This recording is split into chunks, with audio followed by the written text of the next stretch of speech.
Something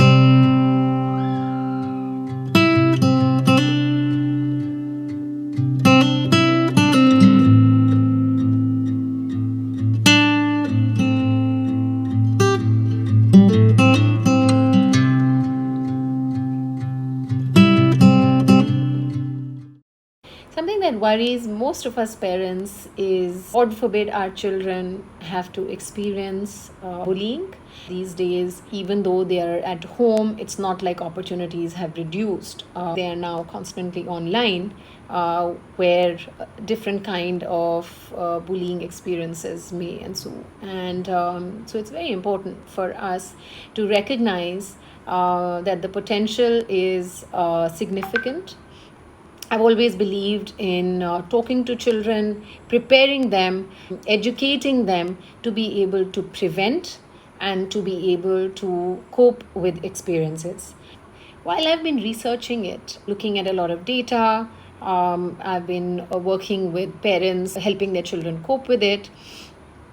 Believe me, I haven't been able to come up with one satisfactory definition, and I'll tell you why. Because bullying has a lot of subjective experience involved. While there are a ton of definitions of it, most of them largely talk about aggressive or tormenting behavior repeatedly, in a situation where one is not able to defend themselves. And I only partly agree with it, because bullying doesn't necessarily have to be aggressive. It doesn't necessarily have to be repetitive. It doesn't necessarily have to take place with people who can't defend themselves. Sometimes very confident and strong people also land up getting bullied. So here lies my worry with it, which is why I feel that well within our homes, our families, we need to start equipping children, talking to them, discussing the concept of bullying. There are multiple differences in cultures. So, for example, being spoken to in a certain way may be okay in a particular family or in a particular culture, and another, it may actually not be acceptable at all. A child may end up feeling bullied by being ignored, whereas another child may actually find that rather peaceful and be okay with it. So, there are a lot of individual differences when it comes to bullying. And we have this discussion, what are we going to spell out? The first thing is, get your definition in place as a family for bullying. Explain to them that any aggressive, abusive, violent behavior, hostile behavior is, of course, bullying, and they need to talk to us about it. So, those are no-go zones. Those are non-negotiable when it comes to bullying in terms of definition. But then there are other aspects of it which we need to talk to our children about. There are two reasons. One, so that children understand that when somebody is being naughty, when somebody is teasing them, they have the option of perceiving it in another way, and it's not necessarily bullying. It may not necessarily be bullying. So they are not soft targets. They don't victimize themselves, and they're able to cope with it better before it goes into the space of feeling bullied. The second, they will also start learning to appreciate individual differences, so that they don't end up acting in ways that might offend someone else. And if they do, then we equip them with strategies of fixing it, apologizing, addressing it, and reassuring the other child that they've understood and that they won't do it again. So these individual differences have to be spoken about. We have to appreciate what our child feels is bullying, and we come up with then the subjective aspects which constitute bullying for our child. Some of it you can discuss, some of them you can put up to debate, some of them you can try and explain to them how it could be looked at, perceived at in a different way. For example, getting ignored. For example, not getting invited at a party, because these are not things that they will never experience again. These are not things that you can go knocking at a door and say that, hey, why is my child not invited to a birthday party? So these are things that we will have to explain to our children how this could be perceived, how this could be looked at, such that they can be coped with in a different manner. But this is exactly what makes bullying, or the experience of it, so tricky, because sometimes kids and even parents are very quick to jump to conclusions that their child has been bullied by certain behaviors. We understand, we explain to them what is a no-go zone. So that's a no-go zone, not only for them in terms of experience, but also for them in terms of doing it to another child.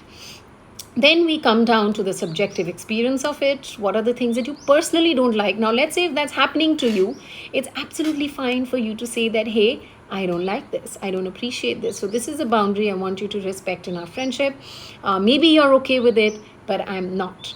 And that's very important for us to equip our children with that voice, with that reasoning that, yes, I understand that for you, this is not bullying and this is not something mean, but for me, it is. So I would really appreciate it if, as a friend, if as a classmate, if as a senior, if as a junior, you could keep it in mind that I don't appreciate these things. It may not necessarily constitute bullying in the traditional sense of the definition. But yes, it's absolutely fine for you to voice it around you with your pals, with your teachers, relatives, families, anyone. When you don't like something, it's okay to voice it. At the same time, not perceive it as bullying, because sometimes that perception can really make our little ones feel victimized.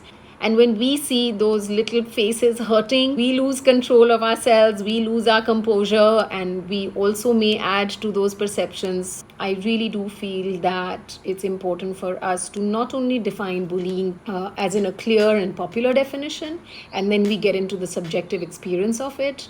What it does help is not only for our children to understand that there are individual differences where, our child may come back and say, but I didn't mean it like that. And, it's okay with this other friend when I talk to her like that, but it's not okay when I talk to him like that. And it's very confusing for little ones. There is a very big role of individual differences here, and we need to explain that to them. That some children appreciate this, some don't, and we need to understand that. And it's okay for you to even ask that, hey, if that hurt you, please do let me know. And the last thing that I would recommend that we talk to our children about bullying is that we explain to them, this is a difficult one because this involves teaching and training of empathy. We need to help them understand where bullying comes from. And there is a ton of research that proves that bullies are actually hurting. They are actually, they could be suffering from some kind of complex. They might be experiencing difficulties at home or in emotions. So, of course, our little ones are not to be their counselors and help them, and if they don't feel safe about it. But just for them to know that it's not targeted at them and it's not coming from a terrible place. I just want children to grow up with trust and faith in humanity, and in their friends, that they will come around once they have the opportunity. And for us to know that sometimes when someone is trying to dominate us, to try and have some power and control over us, it's actually coming from a place of weakness. It's actually coming from a place of hurt. And it's so important for us to explain to our children that someone who is acting in a hurtful way may actually be hurting herself or himself. And while you may be too young to understand that right now, we just want you to have the faith that this is not about you. This is about the other person suffering and not being able to handle it. And so for now, maybe we can just deal with it by letting them know that this doesn't work for me, buddy, and laying down those boundaries in our relationships and leaving it at that, but leaving them with the hope that everyone's capable of good, and that at some point, if the person who bullied you has the opportunity and the right help, they may turn around, so that children don't lose faith in their friends. I'm going to continue my quest on getting people to understand bullying better, in the direction of prevention. If you have any suggestions on this one, you have any questions, you want to share personal stories, please do write in, because this is really close to my heart and I'd like to put out as much information as I can, to let people let go of that pain and trauma that bullying causes in their lives.